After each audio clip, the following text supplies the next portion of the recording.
guys, welcome back to my channel. So today we're talking about brushes. This is a video that has been super highly requested by people in my personal life, by you guys.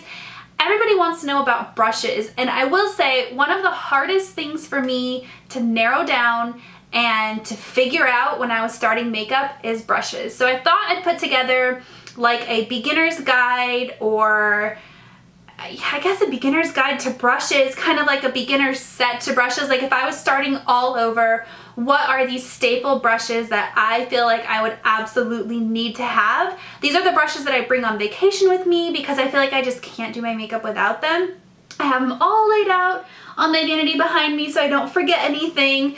So yeah, these are like the best of the best, and this is going to be a little bit of a chatty video because I really want you guys to know the pros and the cons, and let's get started. Brushes can be very overwhelming because there's so many different kinds. There's different brands, there's different shapes, there's synthetic hairs, there's natural hairs, there's just, it's very overwhelming. So to narrow it down, I'm going to try to make this as simple as possible. Let's categorize them into two categories. So we have face and eyes. So we're going to start with face products, and for foundation, I feel like if you're going to apply powder foundation, we'll get to that brush in a minute, but for cream foundation, I have two products that you can kind of choose between.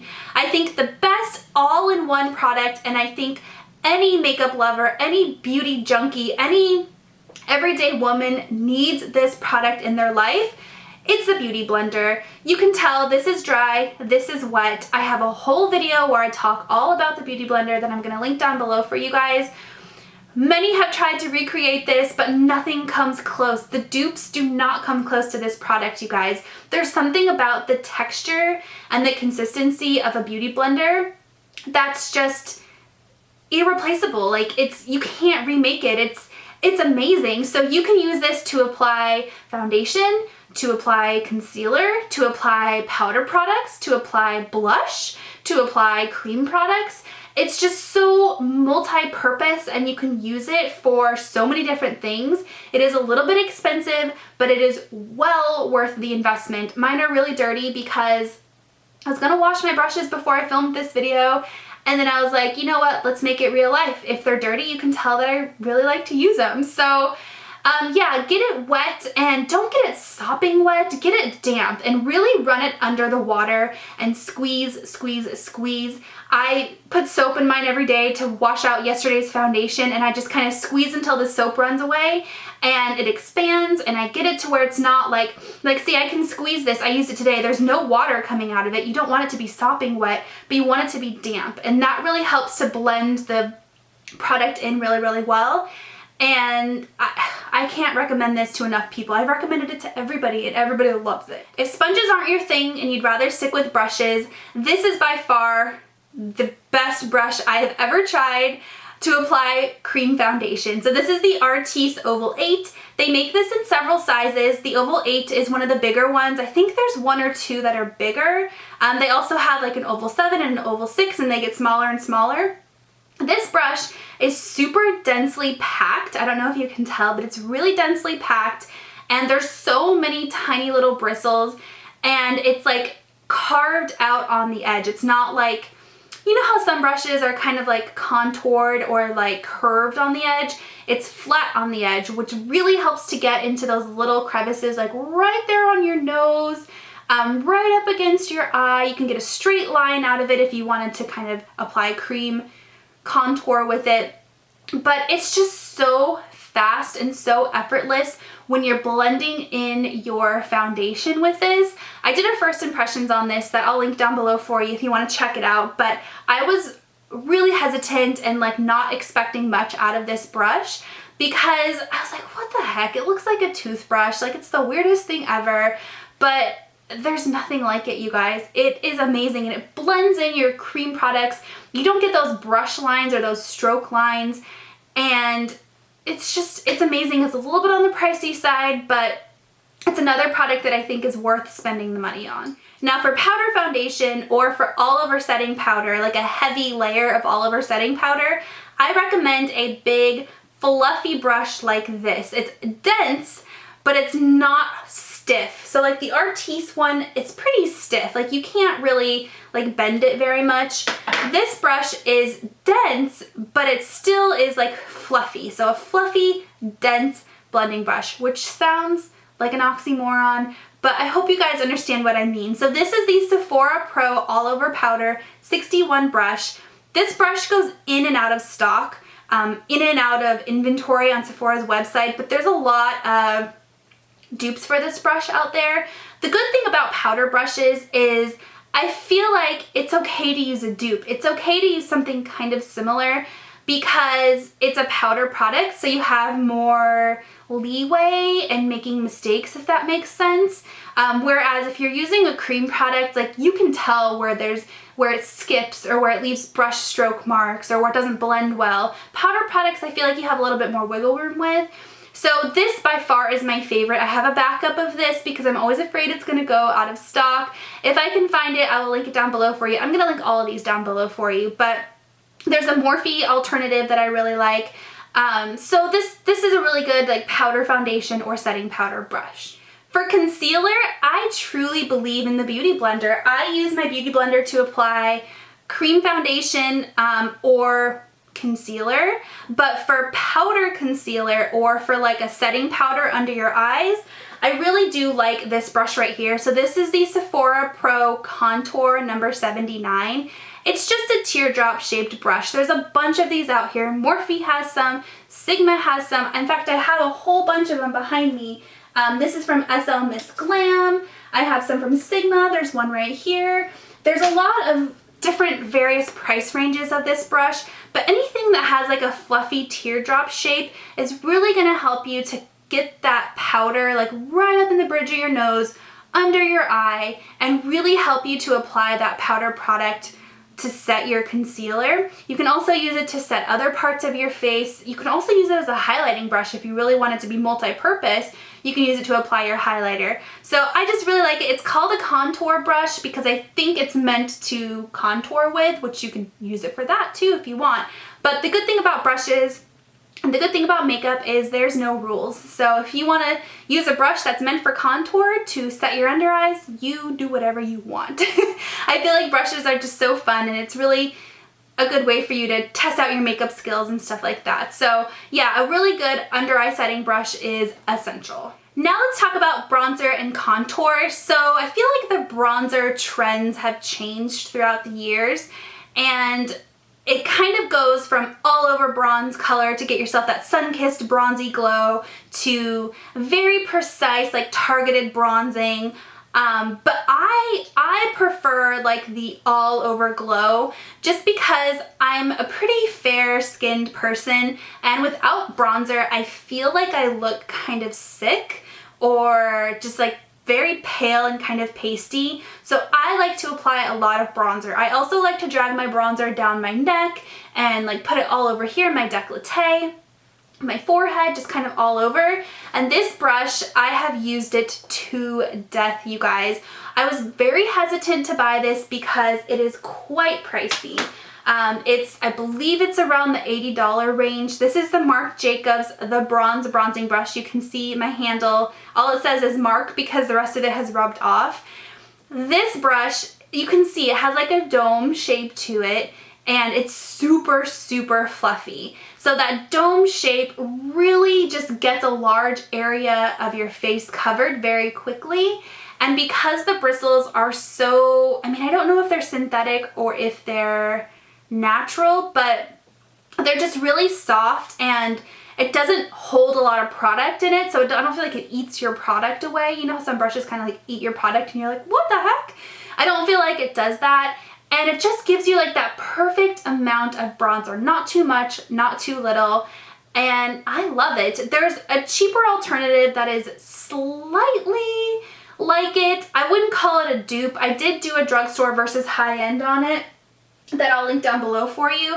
But this is the Morphe E52. You can tell they look very similar, like aesthetically. This one isn't as fluffy because I haven't used it as much, but when you first buy the Marc Jacobs one, it's very like condensed because they have it in like this little plastic sleeve, but once you use it, it fluffs out like this. So this is a similar, I feel like the bristles don't feel quite the same. They're a little bit different, but you can get the same effect with it because it has like that dome tapered shape like the Marc Jacobs one does. But this is really good if you want like that all over bronzy look. For contour, I have tried so many different brushes for contour, you guys. I have, and I like most of them. In fact, I like all of them. I haven't tried a contour brush that I'm like, I hate that brush. I like most of them. But these are the ones that I'm liking right now. Of course, the trends always change with contours. A couple of years ago, it was really in to have like that chiseled, really straight contour line. That's when the NARS Ita brush, I still have that actually right here. This brush was really big because look at how skinny it is. And it was just perfect to get you that chiseled, like, glam look.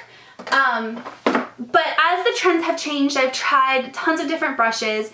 These are very similar. I would say they're slight dupes of each other. One's more affordable, one's a little bit more expensive. So this is the Smith 115 and this is the Morphe M523 brush. These are kind of like oval in shape. I don't know if you can tell, but they're skinny and then they kind of flatten out a little bit. And they're fluffy enough to where you can get a really pretty diffused contour line, but they're compact enough to where you're focusing the product right on your contour line.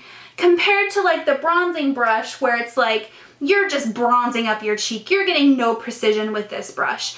But the Smith brush, you're really getting a precise yet diffused line, if that makes sense. I didn't use this one. I used the Morphe one today. In fact, I think I like the Morphe one a little bit better because the bristles are just ever so slightly longer. I don't know if you can tell, but that gives the brush a little bit more flexibility because the bristles are so long. So, but I've used them both kind of interchangeably, but this I feel like it just makes it so easy to do your contour and you can just kind of quickly dust it on and it just works really well. Contour brushes, there's so many of them out there, you guys, but yeah, these are the two that I have found that I like the most. You definitely want to make sure you have a blush brush, but I haven't found the perfect blush brush yet. I'm still on the hunt for the Holy Grail blush brush, but this is a really good one. I have no complaints about this, but there's nothing like overwhelmingly unique about this brush, if that makes sense. So this is the Sigma Large Angled Contour F40. I do think having a contour like angled brush is good for blush because if you're like me and you apply your blush all the way back, so I don't just focus on the apples of my cheek, I drag my blush all the way up here, and having that contoured like angled line, it just makes it a little bit easier, just shapes to your face a little bit better, makes it easier to apply the blush. But yeah, I feel like blush is one of those products where you don't have to be super precise with it. You just have to have something to put it on your cheeks. So this is what I use. It works. There's nothing fantastic about it, but it works. Highlighter is another one of those products that I've tried different brushes to apply my highlighter, and I think it depends on what kind of mood I'm in as to what brush I enjoy the most. But what I'm liking right now are little fan brushes like this. This is my favorite. I have a Morphe fan brush. I think it's in one of my drawers because I don't see it back there. And it's just not quite as well put together as this one. This is the Dose of Colors fan brush. And I feel like it's just really well made, really well put together. The bristles are like flexible enough and they're soft, yet they're dense enough to where they keep their shape. And the good thing about fan brushes and highlighter is fan brushes just kind of lightly dust a product on. I used it today and it just gives you like that nice like dusty glow. You can also use a fan brush to apply blush. If you just want a really light layer of blush, you can do that. But this is really good to kind of get that light dusting. It's also very forgiving because it just puts a light layer on. So if you mess up, like it's kind of easy to fix and blend in, you know?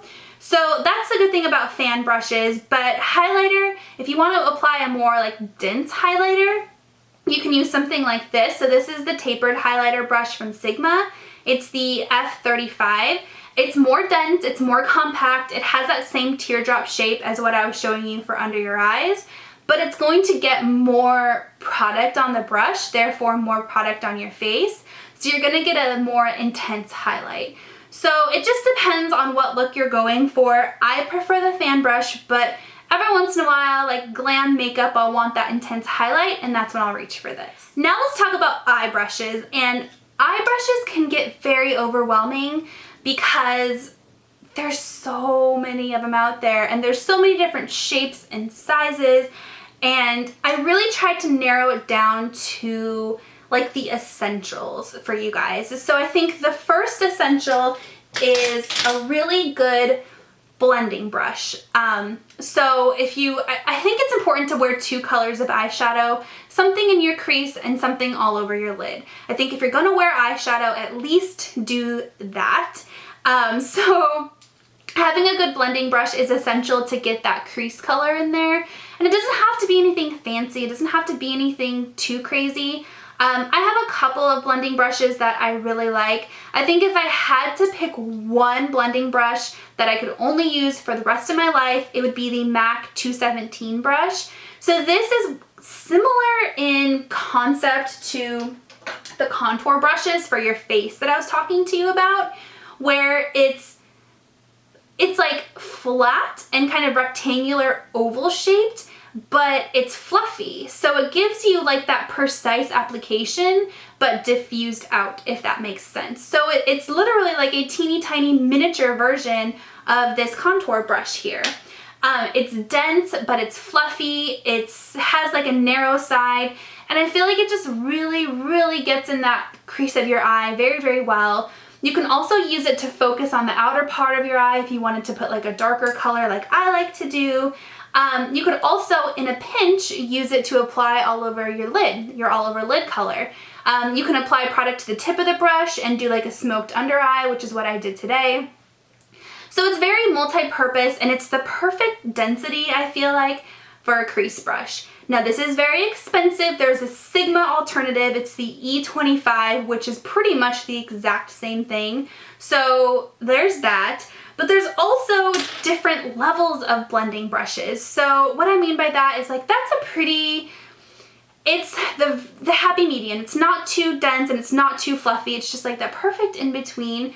But you can go fluffier. So if you have bigger eyelids and a lot of eyelid space, or if you want to diffuse out your crease color a little bit more, you just got to get a fluffier blending brush.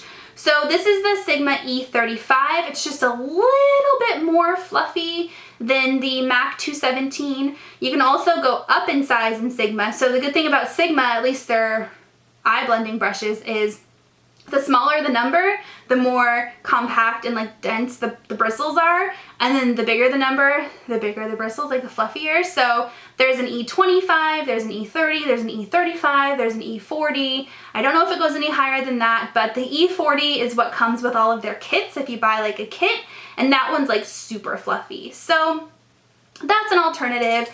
This is the one that I've been loving a lot lately. This is the Smith 232 brush. It's what I've been using in all of my tutorials lately because I just really like it. The good thing about this is it has like a dome shape to it. So it's fluffy, but you can get it very precise. So you can use it to smoke out your under eye, to apply that outer V color, to get right deep into like a deep crease color. So it's fluffy, but it's pointed. And it's not like pointed, but it's, you know, I really like this one. And then the second essential eye brush is a flat shader brush. So you need something to apply your all over lid color, to pack on that color all over your lid. And that's why I like this brush. So this is the Sigma E55. Again, this is another brush that I don't think is like, you have to have this exact brush because there's nothing spectacular about it. But it is nice to like pack on the color and just like get that color on your lid, you know what I mean? It's also really good to blend out cream shadows, which is really nice. You can also use the tip to do like a smoked under eye. So yeah, a flat shader brush. This one's a good one, but it's not like the end-all, be-all brush. If you want to get a little bit more advanced in your eyeshadow application, I have 3 additional brushes that I wanted to tell you guys about. So the first one is an even more dense blending brush. And what I mean by dense is there's so many bristles, it's so like tightly packed, and it's a little bit more on the stiff side. This kind of brush is essential for blending and packing on like a really deep dark color. So I use this is the Morphe M517 to do like an outer V color. And the reason why I use this instead of something like a pencil brush is because it has the same density as a pencil brush, but it's fatter. So it kind of like blends while it applies. And because it's so fat and so like kind of thick, it really, you can get that deep dark color on the outer part of your eye. So this is my favorite, but there's lots of really dense, thick blending brushes. Chanel has a good one. The Chanel number 19 is really good. Sigma has a couple of them, but this is just the one that I like the most. Another more advanced yet kind of starter kit worthy eye brush is a pencil brush. So this is the Sigma E30. I have lots of variations of pencil brushes. I think they're all pretty much the same because there's such a small amount of bristles that it really, like, the different brands and the different textures don't vary very much because, I mean, there's such a small amount of bristles, you know what I mean? The thing that's unique about a pencil brush is it looks like a pencil. It's teeny tiny and it goes into a point, and it goes into a true point. And it's really, really good for precision application of eyeshadow. So you can get like a really thick yet smoked out, precise like under eye. Or if you wanted to apply shadow like to the crease of your eye and like just like a cut crease, this would work. Or like a really precise outer V. This is a great, great, great brush to have. Last but certainly not least is the Sephora Pro Smudge number 11 brush. This is one of those brushes that if you're like me and you like pencil eyeliner and you like to smoke out your pencil eyeliner, this is a really good brush. There's lots of different versions of this. Different brands have smudge brushes. This one is my favorite. And the concept of a smudge brush is it's really short and really dense. And it's like a long, short, dense brush. And because it's so dense, you can really smoke out and smudge out your eyeliner. It's perfect. It's also really good to do like a lower lash line color if you don't have a pencil brush, but you do have this. You can go in and do like a lower lash line color. It's one of the brushes that I used to use Q-tips to smoke out my eyeliner, and then I found this. And ever since I found this, I haven't touched a Q-tip to smoke out my eyeliner ever since. So it's just really good. I've never used it for like gel liner, but I wonder if it would be good for that. I've also used it for powder liner, like if I have a black or a really dark brown powder that I want to use as eyeliner, I just put the powder on and I apply it like that, and it's really good. Alright guys, well I hope that this was helpful for those of you who have been asking for a brush video. I hope that this was helpful if you're somebody who's new to makeup or really wants to build your brush collection. I really feel like these are like the essential starter kit brushes. So let me know if you have any questions or anything like that down below and I will answer those for you, and I'll talk to you next time.